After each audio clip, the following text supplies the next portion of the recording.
انتہائی قابل احترام مہمانان گرامی، سامعین کرام، وقت کا زیادہ سے زیادہ فائدہ اٹھانے کے لیے بغیر کسی تمہید کے میں اپنی گفتگو کا آغاز کروں گی۔ ہم اپنی بات شروع کریں گے فرسٹ ورلڈ وار سے، اور پہلی جنگ عظیم وہ جنگ تھی جس کے اندر تشکیل ریاست اسرائیل کی بنیاد ڈال دی گئی تھی۔ تو وہاں سے ہم اپنی بات شروع کریں گے۔ دیکھیے، جب پہلی جنگ عظیم شروع ہوئی ہے 1914 میں، تو پوری دنیا جو تھی وہ دو گروپس میں ڈیوائڈ ہو گئی تھی۔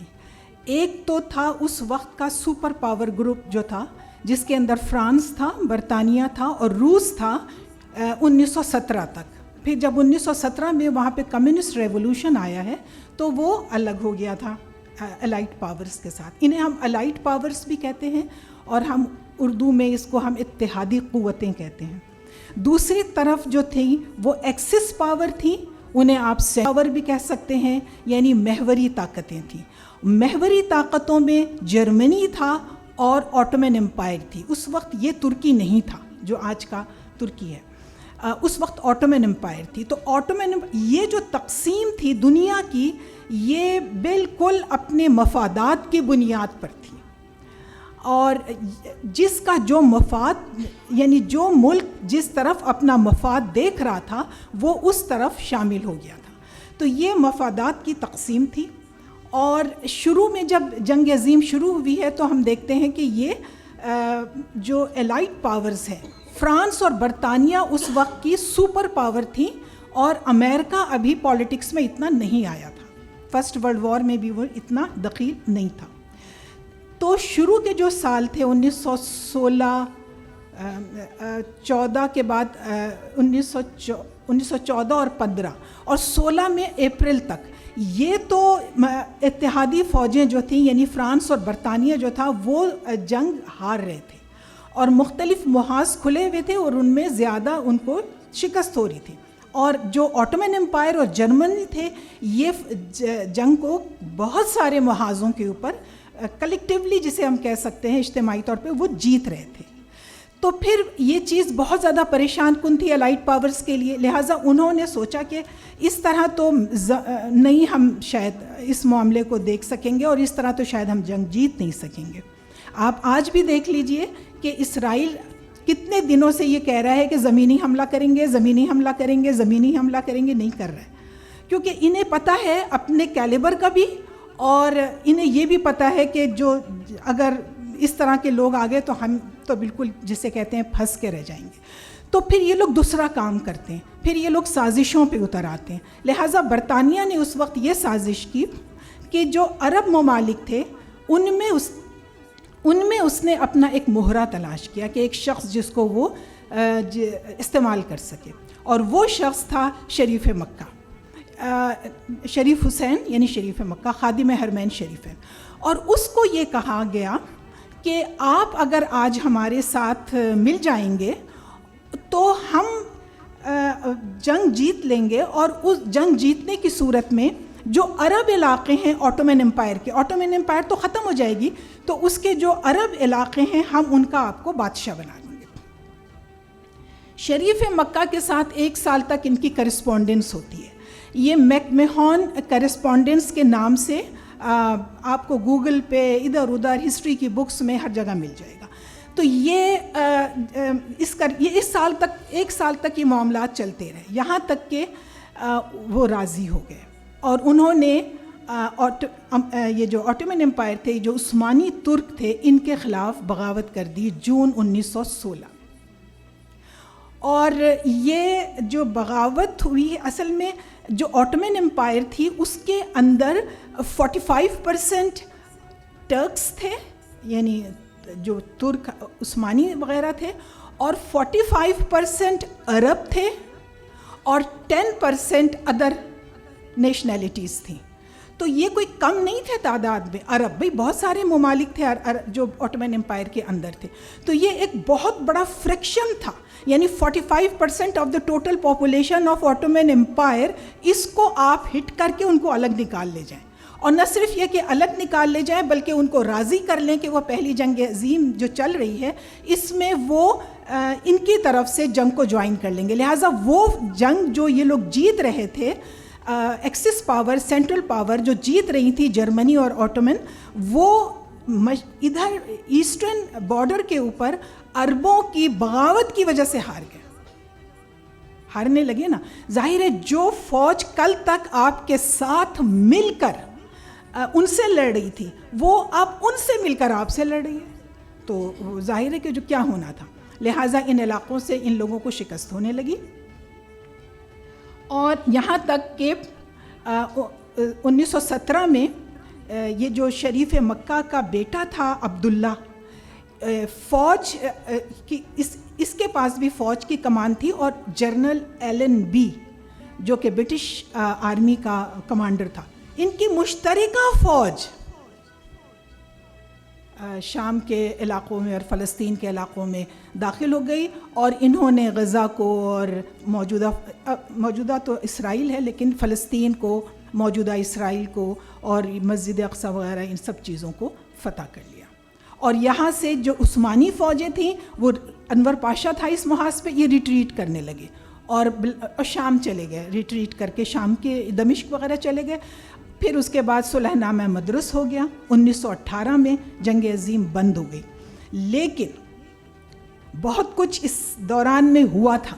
یعنی جو فرسٹ ورلڈ وار ہوئی تھی اس دوران میں 5 سیکرٹ ایگریمنٹس ہوئے ہیں. 5 سیکرٹ ایگریمنٹ ہوئے ہیں. ان ایگریمنٹس کا مقصد کیا تھا؟ ایگریمنٹ کا مقصد یہ تھا کہ جب ہم یہ جنگ جیت لیں گے اور ڈسممبرمنٹ ہو جائے گی آٹومن امپائر کی، توڑ پھوڑ ہو جائے گی، تو ہم کون سا علاقہ کون لے گا؟ فرانس کو کیا ملے گا؟ برطانیہ کو کیا ملے گا؟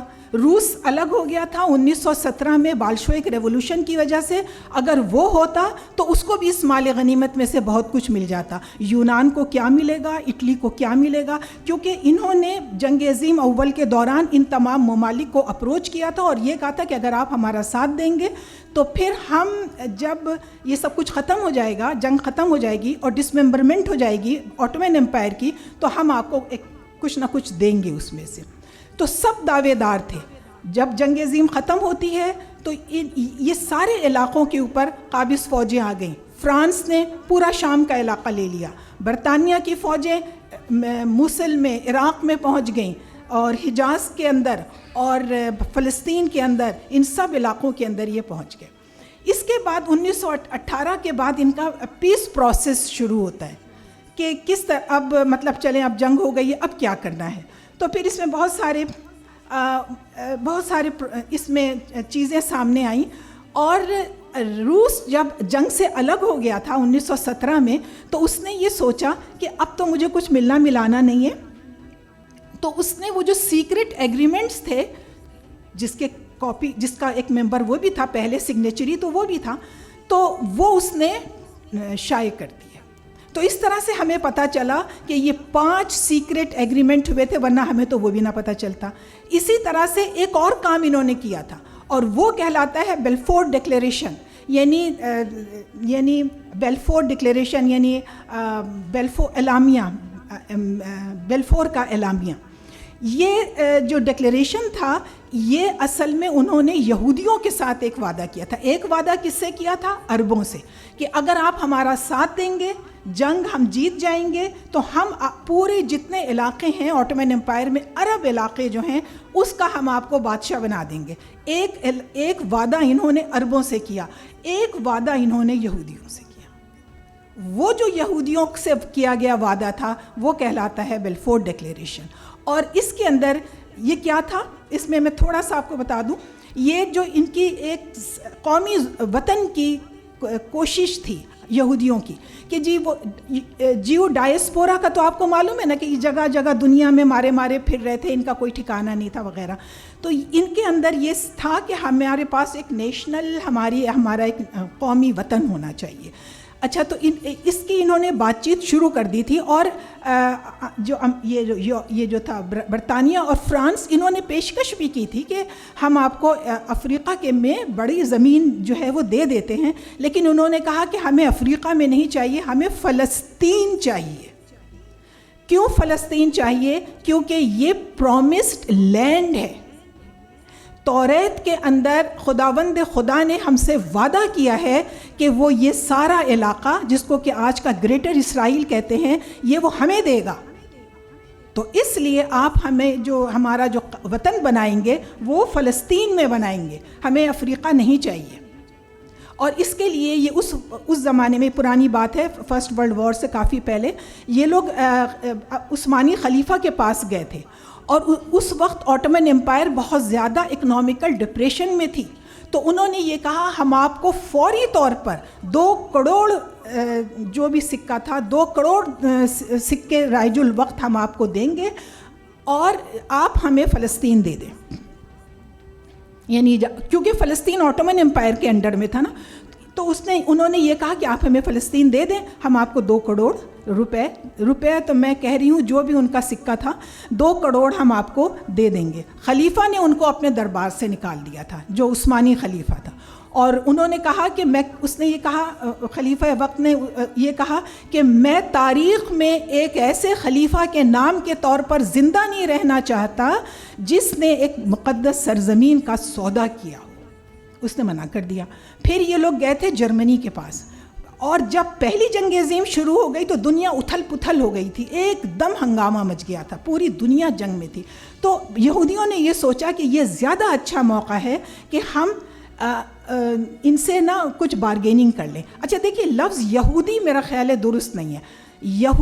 ایک تو لفظ ہے یہودی، جو یہودی ہیں وہ یہودی ہیں، لیکن ایک لفظ ہے، ٹرم ہے صہیونی، زیونسٹ.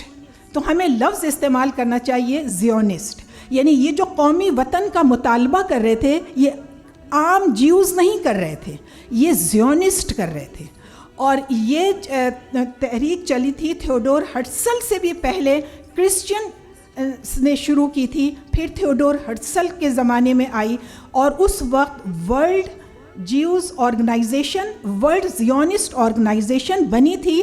1897 میں اس کا پہلی کانگریس ہوئی تھی.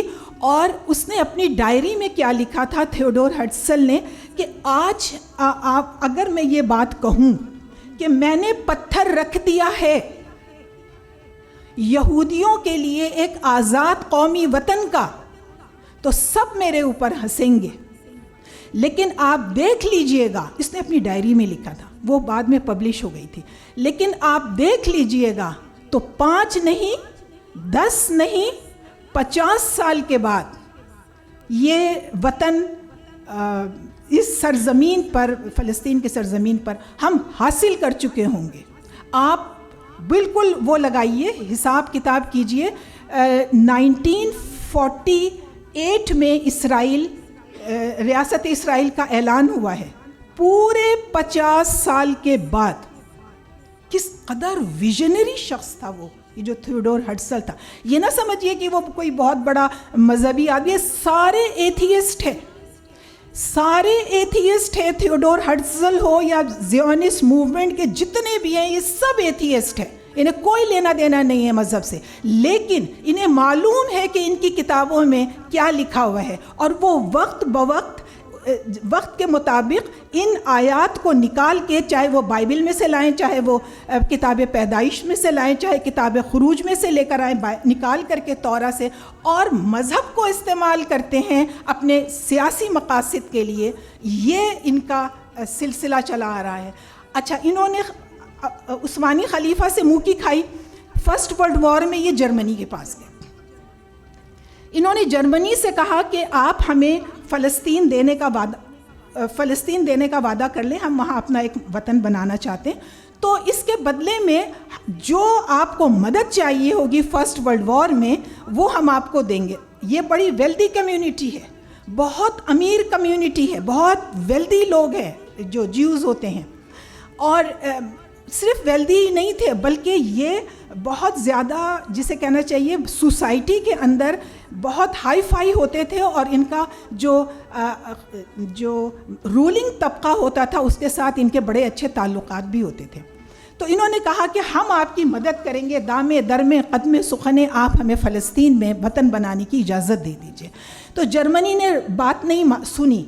دو وجوہات سے نہیں سنی. ایک تو یہ کہ اس وقت وہ وننگ پوزیشن میں تھے, انہیں سننے کی ضرورت نہیں تھی, اور دوسری یہ کہ ایک ایسا ملک جو اس کا نہیں تھا, جرمنی کا نہیں تھا. فلسطین تو آٹومن امپائر کا حصہ تھا, اور آٹومن امپائر جرمنی کا الائے تھا, حلیف تھا, تو وہ کیسے اپنے حلیف کا ایک علاقہ جو ہے وہ ان کو دے دیتا. انہوں نے منع کر دیا. پھر وہ گئے برطانیہ کے پاس, اور برطانیہ کے پاس جا کر کے انہوں نے یہ بارگیننگ کی کہ آپ ہمیں فلسطین میں اگر ایک دے دیتے ہیں ملک, علاقہ ہمارے لیے, تو ہم آپ کی ہر طرح سے مدد کریں گے. ہم اس کتابوں میں لکھا ہوا ہے ہم آپ کے مفادات کا تحفظ کریں گے. اچھا بھائی, تمہارے پاس تو کچھ بھی نہیں ہے, تم تو اپنے ڈائسپورا میں ادھر ادھر مارے پھر رہے ہو, تم کیسے مفادات کا تحفظ کرو گے؟ وہ کہتے ہیں ہم 3 طرح سے آپ کے مفادات کا تحفظ کریں گے. پہلی بات تو یہ کہ امریکہ نے ابھی تک جنگ جوائن نہیں کی تھی. ہم بات کر رہے ہیں 1915 وغیرہ کی, تو انہوں نے تو ابھی جنگ جوائن نہیں کی تھی امریکہ نے. تو ان زیونسٹ نے یہ کہا کہ ہم امریکہ کو اس جنگ میں لے آئیں گے, اور اگر امریکہ نے یہ جنگ آپ کی طرف سے جوائن کر لی تو یہ تو ان کا تو دھڑن تختہ ہو جائے گا, یہ جو سینٹرل پاور ہے. اچھا, پہلا مفاد. دوسرا مفاد یہ ہے کہ جنگ میں پیسے کی ضرورت ہوتی ہے, ہر کام کے لیے پیسہ چاہیے ہوتا ہے, تو وہ ہم آپ کو دیں گے. اور تیسری بات یہ کہ اگر آپ ہمیں فلسطین دے دیتے ہیں تو ہم اس خطے میں بیٹھ کر پورے مشرق وسطیٰ کے اندر آپ کے مفادات کی نگرانی کریں گے, خاص طور سے سوئس کینال کے اندر جو آپ کے مفادات ہیں ان کو ڈیفینڈ کریں گے. یہ تو بہت بڑی پیشکش تھی برطانیہ کے لیے, لہٰذا برطانیہ نے یہ مان لیا. اور اندر چپکے یہ سارا کچھ جو ہو رہا تھا, اس کے بعد یہ ہوا کہ برطانیہ کا جو اس وقت کا وزیر اعظم تھا لائٹ جارج, اس کے بڑے گہرے تعلقات بھی تھے کچھ زیونسٹ سے. اس نے اپنے دفتر خارجہ سے کہا کہ ٹھیک ہے, ان کو ایک لیٹر ایسا دے دیا جائے جس سے ان کی تسلی ہو جائے, اور جب جنگ ختم ہوگی تو دیکھا جائے گا. اس وقت 2 نومبر 1917 کو فورن آفس, برٹش کے فورن آفس سے ان کا جو فورن منسٹر تھا جیمز آرتھر بلفور, اس کے دستخط کے ساتھ ایک خط لکھا گیا, اور وہی جو خط ہے یہی ہے بیلفور ڈکلیریشن. اور اس خط میں یہ لکھا گیا تھا کہ یہ خط آپ کو گوگل آرکائیو سرچ کر لیں, وہاں مل جائے گا. یہ مڈل ایسٹ کے اوپر کوئی بھی اچھی کتاب دیکھ لیں, جارج لینزوسکی کی دیکھ لیں, جارج اینٹونیس کی دیکھ لیں, ہر جگہ آپ کو یہ لیٹر پورا مل جائے گا. اور یہ لیٹر, اس میں انہوں نے یہ لکھا تھا کہ ہم ہز میجسٹی جو ہیں, یعنی شاہ برطانیہ جو ہیں, وہ یہ اعلان کرنے میں خوشی محسوس کرتے ہیں کہ ہم فلسطین کے اندر یہودیوں کے لیے آباد کاری میں اور ان کو ایک وطن فراہم کرنے میں تمام تر کوششیں بروئے کار لائیں گے. لیکن اب ایک جملہ ذرا اپنے آپ کو مہذب ثابت کرنے کے لیے, لیکن اس طرح نہیں, مطلب اس طرح ہوگا یہ کام کہ کسی کے حقوق کے, کسی کے سیاسی اور مذہبی حقوق پر ڈاکہ مطلب وقت نہ پڑے, کسی کے سیاسی اور مذہبی حقوق پامال نہ ہو, اس طرح ہم یہ کام کریں گے. اب ان سے پوچھو تمہارے باپ کی جاگیر تھی فلسطین جو تم نے ان کو دے دیا. فلسطین تو آٹومن امپائر کا حصہ تھا جس وقت وعدہ ہو رہا ہے 1917 میں, تو یہ آٹومن امپائر کا حصہ تھا. تو آپ نے کیسے یہ علاقہ جو ہے وہ ان کو دے دیا, زیونسٹ کو دے دیا؟ وعدہ بھی کیا تو کیسے وعدہ کر لیا آپ نے؟ ایک زمین, ایک خطہ زمین جو آپ کی نہیں ہے, اس کے بارے میں آپ نے کیسے وعدہ کر لیا ایک قوم سے کہ ہم آپ کو دے دیں گے؟ اور یہ ہے وہ دھوکہ. اچھا, اب ان کی ذرا بدماشی دیکھیں, اسی لیے ہم ان کو یعنی اسٹیٹ ٹیررسٹ کہتے ہیں. یہ سرکاری سطح پہ بدماشیاں کرتے ہیں. انہوں نے ایک طرف 1916 میں عربوں سے کہا ہم سے مل جائیں, ہم ایک عرب وہ بنا دیں گے, ریاست بنا دیں گے, اور اس میں آپ کو بادشاہ بنا دیں گے, آپ ہماری طرف مل جائیں. وہ مل گئے بے وقوف, مغ معافی. وہ بالکل سمجھ میں نہیں ان لوگوں کی جو سائٹ ہے وہ نہیں سمجھ آئی. وہ ان کے ساتھ مل گیا, ان کو اقتدار چاہیے تھا. اچھا, عربوں سے ایک طرف یہ وعدہ کر رہے ہیں, اور اچھا اب عرب علاقے تھے کیا؟ اردن, لبنان, شام, عراق, فلسطین, مصر ذرا الگ. یہ 5 ممالک تھے جو اس وقت آٹومن امپائر کے اندر تھے, اور اس کے اوپر انہوں نے وعدہ کیا تھا کہ ہم آپ کو ایک ریاست بنا دیں گے, آپ ہمارے ساتھ مل جائیں. بیوقوف عرب ان کے ساتھ مل گئے, اور اس کے بعد جیت گئے. یہ جنگ جیتنے لگے تو انہوں نے یہودیوں سے وعدہ کر لیا کہ ہم آپ کو عرب علاقے میں فلسطین جو ہے وہ دے دیں گے. فلسطین تو عربوں کے قلب میں ہے, آپ اگر غور کریں. ادھر مصر ہے, ادھر شام ہے, ادھر اردن ہے, ادھر لبنان ہے, تو وہ تو قلب میں ہے نا فلسطین. تو وہاں پر لا کے کس کو بٹھا دیا؟ یہودیوں کو بٹھا دیا. یہ کیا گیا ہے فرسٹ ورلڈ وار کے دوران, جس کو کہ ہم بیلفور ڈکلیریشن کہتے ہیں. اس کے بعد پیس پروسیس ہوتا ہے, اس کے اندر بہت سارے ایگریمنٹ یہ وہ, اس میں یہ طے پاتے ہیں کہ جی یہ ہم نے یعنی آٹومن امپائر تو ختم ہو گئی نا, وہ تو بالکل ہی ختم ہو گئی. وہاں پر 7 سال تک جنگ آزادی لڑی مصطفیٰ کمال نے, اور ایک الگ ملک لے لیا, ترکی, جو آج کا ترکی ہے. لیکن آٹومن امپائر ختم ہو گئی. اب اس آٹومن امپائر کے ختم ہونے سے بہت سارے ملک انہوں نے آزاد کر دیے. عراق آزاد, شام آزاد, مصر پہلے سے ہی آزاد تھا, نجد, حجاز جسے ہم کہتے ہیں, آزاد, اور فلسطین اور یہ ساری چیزیں آزاد.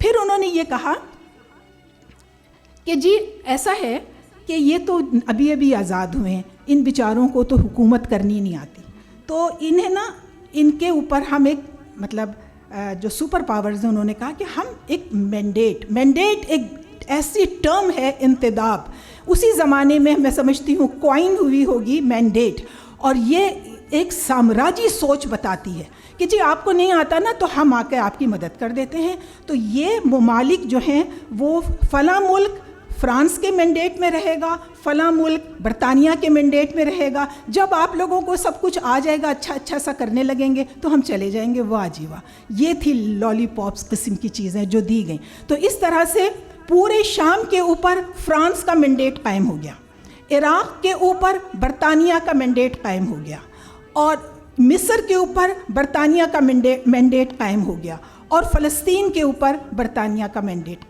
قائم ہو گیا.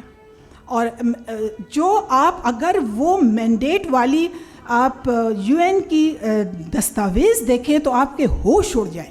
کتنی خوفناک دستاویز ہے وہ.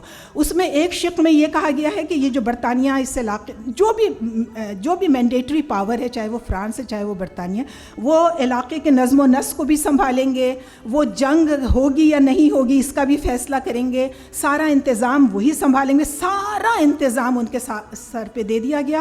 ایک ہائی کمشنر مقرر کر دیا جاتا تھا, وہ لوکل لوگوں کی گورنمنٹ بنا کر کے اور اپنا کام کرتا تھا. یہ تھا مینڈیٹ. سب جگہ مینڈیٹ قائم ہو گیا, اور فلسطین کے اندر برطانیہ کا مینڈیٹ قائم ہو گیا.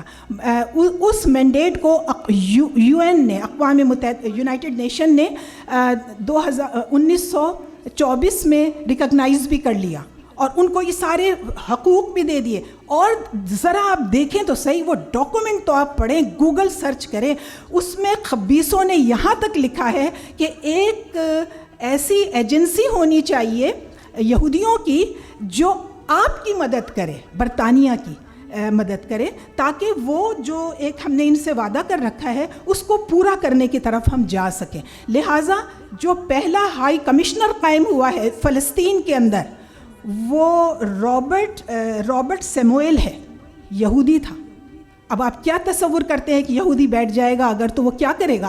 آپ کو حلوہ پوری کھلائے گا. وہ تو اپنے قومی وطن کی اس کو حاصل کرنے کے لیے دن رات ایک کر دے گا. میں آپ کو بتا دوں کہ پچھلا 100 سال زیونسٹ جو ہے وہ ایک دن نہیں سوئے, اور پچھلے 100 سال امت مسلمہ ایک دن نہیں جاگی. یہ اسی کا نتیجہ ہے. یہ اسی کا نتیجہ ہے کہ آج ہم رو رہے ہیں, چیخ رہے ہیں, پیٹ رہے ہیں, کہیں ہماری کوئی سنوائی نہیں ہو رہی ہے. تو یہ ڈاکومنٹس ضرور آپ دیکھیں, ہسٹری میں ضرور جائیں, گھسیں ہسٹری کے اندر, دیکھیں کس نے آپ کے ساتھ ماضی میں کیا کیا تھا. تو اس طرح سے برطانیہ کا مینڈیٹ 25 سال رہا. 25 سال بہت ہوتے ہیں. 25 سال میں انہوں نے دنیا بھر سے یہودیوں کو بلا لیا. پہلے ان کے پاس 11% زمینیں تھیں, آج ان کے پاس 87% زمینیں ہو گئی ہیں. پھر عربوں کے ساتھ ان کی جنگیں ہوئی. 48 کی وار ہوئی, 56 کی وار ہوئی, 76 کی وار ہوئی, پھر 67 کی وار ہوئی, پھر 73 کی وار ہوئی. 4 جنگیں ہوئی جس میں سب میں عربوں نے منہ کی کھائی. حالانکہ یہ 4 ملک مل کر کے اسرائیل سے لڑتے تھے. یہ مصر, شام, اردن, عراق, یہ چاروں ملک مل کے لڑتے تھے, اور فلسطینی تو لڑتے ہی تھے بیچارے. تو اس طریقے سے انہوں نے اپنے مینڈیٹ کے 25 سالوں میں پورے فلسطین میں ایک ریاست قائم کر دی. اور وہ ریاست اب اتنی مضبوط ہے کہ اگر ہسٹری میں جائیں تو کچھ سمجھ میں نہیں آتا کہ ان کو جو اللہ تعالیٰ ان کے جذبہ جہاد کے اندر مزید وہ کرے کہ اکھاڑ پھینکیں, لیکن سمجھ میں نہیں آتا کہ کیسے اکھاڑ پھینکا جائے گا. انہوں نے بڑی قانونی طور پر اندر UN کے اندر اپنی قراردادیں انہوں نے منظور کرائی ہوئی ہیں. ویسے تو جس کا دل چاہے کشمیر کی بھی تو قراردادیں ہیں, لیکن نہیں سننا ہے تو نہیں سنیں گے, اور جس کو سننا ہے وہ سن لیں گے. تو میری آپ لوگوں سے درخواست ہے کہ ہم یہ جو ابھی مسئلہ فلسطین چل رہا ہے, اس کے اندر ہم یہ تو کر سکتے ہیں کہ ذرا تاریخ تو پڑھیں اور یہ تو دیکھیں کہ اصل مسئلہ کیا ہے, اور پھر ہم سمجھ سکتے ہیں کہ ہم کیا کر سکتے ہیں. بہت بہت شکریہ.